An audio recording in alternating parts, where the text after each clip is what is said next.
Okay, today I want to talk about God. And normally I don't talk about God because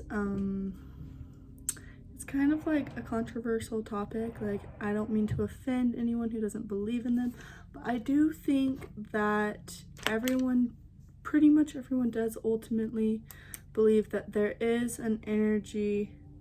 At least everyone who's going to be in my collective believes that there is an energy that did create us and create this world and is overseeing us and taking care of us. Pretty much everyone in my collective is going to be someone who believes in a higher power, in the divine. I'm going to start off with Samson from the Bible, which I normally don't talk about the Bible either because I haven't even actually read the whole thing, but Samson, he was in love with this girl, Delilah. He had a mission, right? So Samson's the guy who, he had the long hair, and as long as he didn't cut his hair, he'd be strong. And so he was helping defeat like this war or something. And it got to a point where everyone was trying to figure out where he got the strength from, 111, which signifies new beginnings. But everyone was trying to figure out where he got the strength from, and there was this girl, Delilah, and he was in love with her.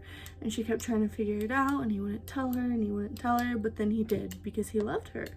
And because of that, she told other people, and he ended up getting killed. He ended up dying because of it. And it took him away from his true purpose, because his purpose was to end the war, right?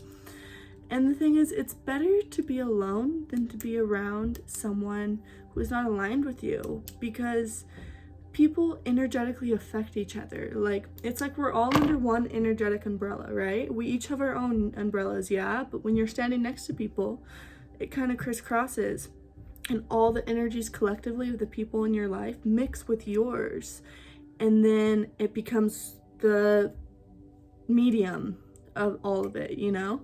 You find the median, or the median.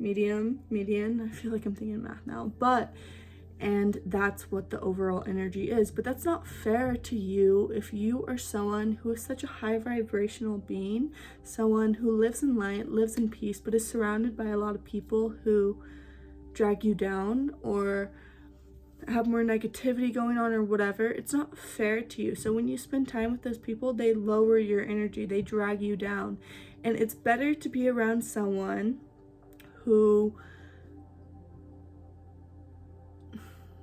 it's better to be around nobody than to have people who are dragging your energy down, because how are you expected to get to your goal?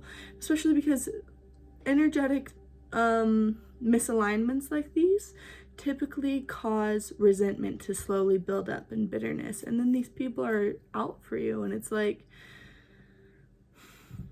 you can't focus on your goals when you have all these energies that need something from you or want something for you or whatever it is, you know?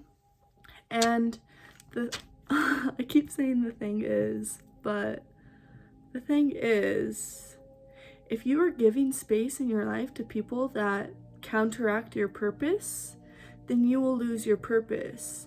If you're spending time with a bunch of people who do not care about what your purpose is, what you want to fulfill in life, or do not even believe in it, can't even see it as a possibility, then they're going to completely drag you down. They're going to slow your movement towards your goals. They're going to slow everything down. And it's just not worth it. It's better to be alone than to spend time with people like that. I'm reading from my journal because I was just writing in it, and I was like, you know what? I feel like I should say this on here. Also, you may not know who your soulmate is yet, but you know who it is not. So when you get that little inkling, like, this person isn't exactly who I want, when you get that feeling like, oh, this isn't my dream person, immediately discard them. Because if you do not turn your back on that which is not good for you, God will turn their back on you. And it's going to hurt a lot more because you're going to feel rejected. But again, rejection is divine protection. 444, stability is coming in for you. And you're going to need to lean into your intuition during this time. It's the only thing that will guide you to and through the life that you want to live, which is a life of ease and flow. I feel like you've been craving peace, craving synchronicity. Anyway, that was a weird word. But craving harmony, tranquility, like just a life of ease and flow. And it's not that you won't have problems, but it's that those problems won't stress you out because you'll know you can handle it and you're gonna be okay. And to get there where you want to be, you need to start listening to your intuition fully, because we're all inherently abundant. But it won't become apparent until you truly, genuinely, 100% believe that you are deserving of the abundance that your soul already has access to. This world, like the 3D, is just a projection of how we feel about ourselves mentally. Our thoughts create our world. Like, and time is not a linear thing outside of Earth. So it's like you are just creating your own illusions, basically. Like, your own fears, your own beliefs create what is around you. Sorry, there's something on here I wanted to read, but I don't know. Just don't settle for less. Also, if you can't figure out what type of voice or who is talking to you, God will never, and the divine, your spirit team, they will, and your intuition will never discourage, shame, rush, confuse, frighten, or condemn you. Now let me repeat that. They will not discourage you. They will not shame you. They will not rush you. They will not confuse you. They will not frighten you, and they will not condemn you. What you will feel is peace. Just peace, stillness. You'll feel like everything is going according to your plan. Everything is in place. And you'll know what you have to do because you'll have direction. You'll just know, and you'll feel like you're able to do it. That voice that holds that energy I just described, that is your intuition. That is God speaking to you. That is your spirit guides speaking to you. And anything else is your ego, your anxiety, the devil, some demons, some insecurities, whatever it is.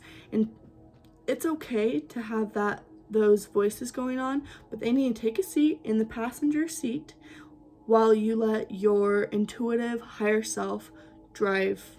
Because that, if you want to crash, you can let your ego drive. If you want to get to where you want to be and where you were supposed to be, let the intuition guide you. Follow your intuition. And that's all you really need to know. God will give you everything you need. Like, you only need to worry about the next step, and God will tell you about the next step, what it is. And that's all. It's as simple as that. Like, it's hard to get to the point, but once you can get to that point of just flowing, listening, following, understanding, taking action, doing what you're told, then doing what you're guided to do, listening to your intuition, then it's super simple and you don't have to worry about anything. And that's how you will reach a life of peace, a life of ease and flow, because even when you have problems, you'll know it's going to turn out okay. You're just going to follow one step at a time, not thinking too much. You don't need to be paranoid. You don't need to plan, because you just get to enjoy the moment, be present, do what you feel inspired to do. Take inspired action. That's very important. And then let everything else work out on its own.